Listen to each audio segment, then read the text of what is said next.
প্রতিবার যখনই এই নারী প্রতারণা করত, সে পুরুষটিকে একটা সমঝোতা ভাউচার দিত, যেন সে সঙ্গে সঙ্গেই তাকে ক্ষমা করে দেয়। কারণ বিয়ের আগে নারীটি 99 বার তার প্রতি ভালোবাসা প্রকাশ করেছিল এবং 100তম বার তাকে প্রপোজ করেছিল। সেই মুহূর্তকে স্মরণীয় করতে পুরুষটি তাকে 99টি সমঝোতা ভাউচার দিয়েছিল, প্রতিশ্রুতি দিয়ে যে যতদিন না এগুলো শেষ হবে তারা একসঙ্গে থাকবে। কিন্তু মাত্র 3 বছরই নারীটি 96টি ভাউচার ব্যবহার করে ফেলেছিল। এখন শুধু মাত্র 3টি বাকি ছিল। সেই দিন পুরুষটি অপারেশন শেষে হাসপাতাল থেকে বেরিয়েছিল। তখনই নারীর ফোন এলো। সে তার শারীরিক অবস্থার খবর না দিয়ে শুধু বলল, তুমি তাড়াতাড়ি অফিসে এসে ক্লায়েন্টদের এন্টারটেন করো। দুর্বল শরীরে পুরুষটি কষ্ট করে সেখানে পৌঁছালো আর দেখলো নারী তার সহকারীর সঙ্গে অন্তরঙ্গ অবস্থায় রয়েছে। নারী শান্তভাবে একটা ভাউচার হাতে ধরিয়ে বলল, সব ভুলে যাও। তারপর আবার পার্টিতে ফিরে গেল। পুরুষটি চুপচাপ এক গ্লাস পানিও তুলল, যেন নিজের ভাগ্যের জন্য টোস্ট করছে। কিন্তু প্রথম চুমুকের পরই তার শরীর খারাপ হয়ে গেল।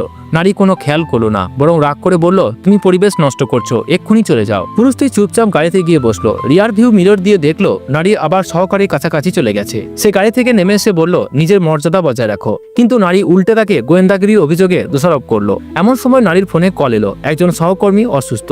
সে অজুহাত দিল, আমি তো শুধু সাহায্য করছি। যাওয়ার আগে আবার একটা ভাউচার দিল। পুরুষটি নীরবে প্রতিজ্ঞা করলো, আমি আর রাগ করব না। নারী হেসে চলে গেল, না জেনে যে এখন শুধু একটা ভাউচার বাকি আছে। কিন্তু ততক্ষণে পুরুষটির হৃদয় সম্পূর্ণ শূন্য হয়ে গিয়েছিল।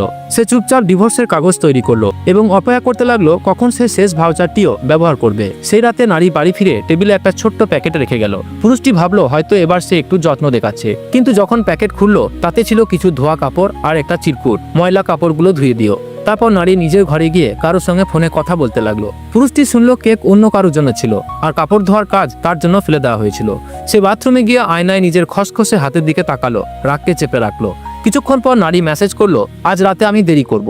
পুরুষটি লিখলো, যদি তুমি আজ রাতে ফিরে না আসো, আমি কি একটা ভাউচার ব্যবহার করতে পারি?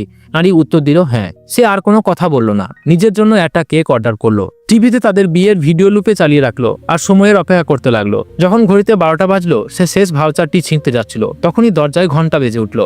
সে দরজা খুললো। সামনে ছিল একটা ডেলিভারি গার্ড। তার মাথা ঘুরে উঠলো। হাতে থাকা ফটো ফ্রেম নিচে পড়ে চূর্ণ বিচূর্ণ হয়ে গেল। ভাঙা কাঁচের দিকে তাকিয়ে সে বুঝতে পারলো এখন এই বিয়ে শেষ করার সময় এসেছে।